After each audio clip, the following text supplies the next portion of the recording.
In 2021, 5 years into my chronic knee injury, I was all excited because I walked into the gym after finding those exercises online which I thought were going to cure my knee pain, was going to fix my knees, amazing. And I walked out of the gym crying with my knee swelling. What happened? I didn't do anything crazy. I literally only done a backward sled, which knees over toes guy says is the lowest level of knees over toes. That's how bad my knee was. Today I want to talk about winning the session. How do we win the session? The first thing I have to say is that I have gratitude every single time I walk out of a session and there is no pain in my knee. And I actually feel better going out of the session than I did going into it. And that's what we want to feel like every single time. And you want to find the level of stimulus in which you could have done more. Stimulate, don't annihilate. So in that example that I said earlier, even the backward sled was too much for me. So I find the regression from that. Okay, can I do isometrics? Can I do tib raises? Can I do calf raises? Can I do band and knee extensions? I found out that I could. So next time I went in the gym, I'd done that. And I came out without pain in my knee. Oh wow, amazing, money in the bank. Some work to the knee without inflammation, without pain. Stimulate, don't annihilate is one of the best principles of all time. I think in a knee injury rehab, people get too caught up in what exercise should I do? What exercise is the best for me? It really depends on your situation, right? And it depends on a bunch of factors. We want to learn principles and we don't want to learn exercises. So the principle today I'm giving you is try and come out of the session feeling better than when you went in. How do we do that? We want to find the level of exercise where we don't have any pain during a session, we don't have any pain after the session, and we don't have any pain the next day or the next day after. There can be a little bit of soreness, of course, but pain-free does set the game freeze. So we want to get blood flow, we want to get synovial fluid, and we want to get some mobility into the knee in whatever way that is, without breaking down the tissue so much that you come out feeling like you've destroyed yourself. I think the bodybuilding culture has mixed into knee training way too much, because people are training to failure, they're going in the gym, they're destroying their legs. But every single time that I had a flare-up, it was after my muscles have gotten sore in the gym because I worked so hard, or actually in the gym, like I went too hard in the gym on that day and I had a flare-up straight after the gym, or the day after or the day after that when my muscles were really sore because I destroyed myself, and then I was walking around, I was doing my day-to-day activities, and boom, something would happen because I destroyed myself in the gym. So we want to be able to go into the gym and stimulate ourselves without having these kind of things happen. There's a big difference between bodybuilding training and connective tissue training. In connective tissue training and this type of training where we are trying to build our knees stronger than ever before, it takes a long time, especially when we're first starting out with a knee injury or whatever, and we're going through the rejuvenate phase. The first stage should literally just be, I'm trying to get blood flow, I'm trying to get nutrients to my knee so that it can start to feel better, before we go into the rebuild stage. We usually get our clients to do 2 weeks at the very minimum of the rejuvenate stage before we even go into some of the harsher exercises like ATG split squat, step ups and stuff like that, because we want to get that knee feeling better. Right, so a good measurement is coming out of the session feeling better than when you went in. And we can do this in many ways, and one of the best things you're going to be able to do for yourself is learn how much your knee can handle. And I would start really low. It's always better to start at a lower level than you think than start at a really high level, because if you damage yourself and you have a massive setback, it always takes longer to recuperate. But if you go in and you just stimulate a little bit, even if you go in and you just do band and knee extensions and you get that working, and then you come out and you're like, okay, cool, like that actually felt good. Like I've come out feeling a little bit better than when I went in, and it didn't flare me up and do any of that kind of stuff. Okay, cool, so next time I'm going to try band knee extensions and tib raises.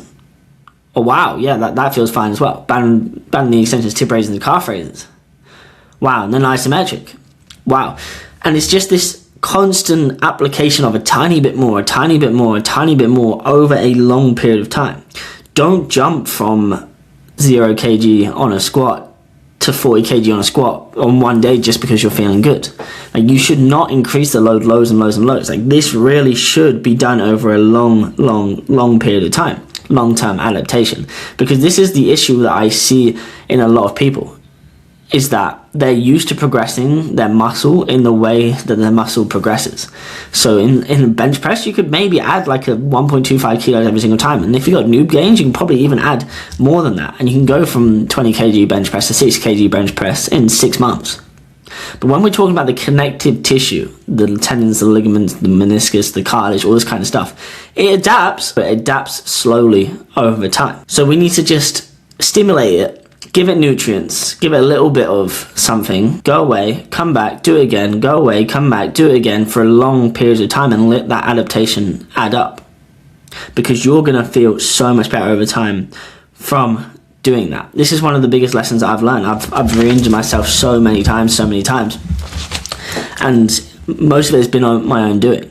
And if I would have just known to, okay, just slow down a little bit. It doesn't have to be right now. It doesn't have to be a rush. Let's just add a tiny bit of improvement this time and come out feeling a little bit better next time. You want to literally come out of the session feeling like you could have done that session again, and that would have been fine for your body. Do half of what you could have done in that session and be like, okay, that's amazing. We have a mindset nowadays that no pain, no gain, that we need to train as hard as possible to get the results. That's not always the case. We need to train smart, we don't need to train hard, especially when we're dealing with stuff like this, right? If you go in and you absolutely blast your knee, you blast your muscles, and you come out and you have a flare-up, you're going to be out for another period of time. Okay, cool, like I'm just adding a little bit, and they've gone from a 0-inch step up to a 6-inch step up in 5 months. And that's really good. Like, that's some really good stuff. But then, around Christmas time, we've maybe got a bit of lackadaisical. We've shrugged off our knee training to the side, and we've gone out and we've drunk and we've sprinted around and we've done all this kind of stuff. Run around with our mates, maybe gone out all night. That is stimulus. That is a stimulus to the knee. That is how I used to flare myself up as well. Like, your life is a stimulus. And then because of all that load in one session, that's just a big spike in volume, right? So we're gently improving over these 5-6 months. Then one night we have this massive stimulus, and then you have this massive crash. I think I've done that multiple times in my life, and it does teach you something every time. But it makes you think, okay, I need to go back into the session and be super patient with this. Because if it takes 1 year, if it takes 2 years, at the end of 1 year or 2 year, you are not going to remember that period, but you are going to remember playing football. You are going to remember playing with your kids. So let it take a little bit longer. Because if you just said, okay, I'm going to take 2 years instead of 6 months to be able to try and overcome this injury or overcome this thing, whatever, at the end of 2 years, if you've got your knees back for the rest of your life, you're going to be happy.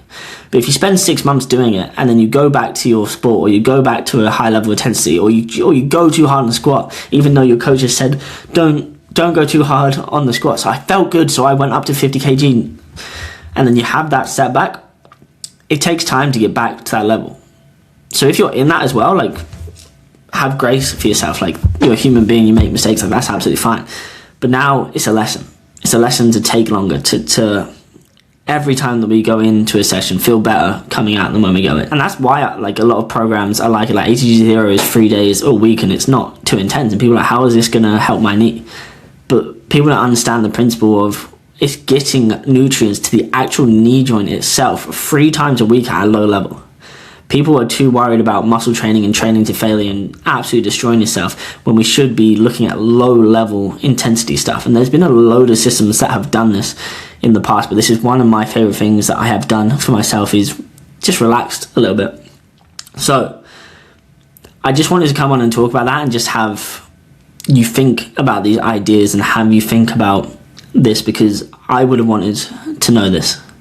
There was so many days that I came out of the gym feeling worse, feeling in pain, feeling like I've done too much, and I was upset. I was crying. I was thinking my life was over at multiple times. I spent 4 years in pain because I had no guidance. I had no solutions.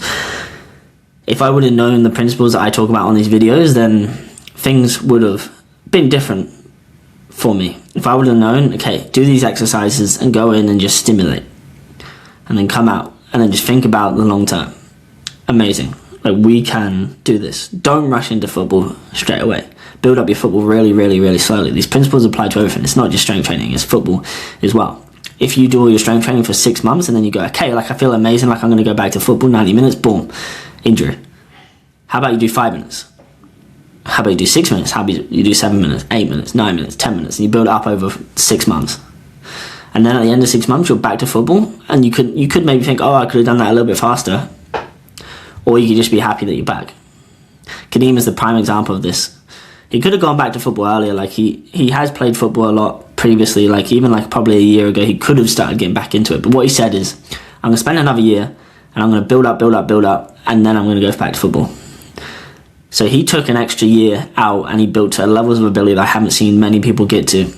And now he's back in football, and he feels stronger than ever. He feels faster than ever. And now he can just adapt to his sport in the same way, right? So take your time with stuff, win every single session, chase the perfect rep. All you can do is focus on today. You cannot focus on 6 months in the future. Go in, get the work that you need to get done today. Just stimulate, don't annihilate. Hope this helps.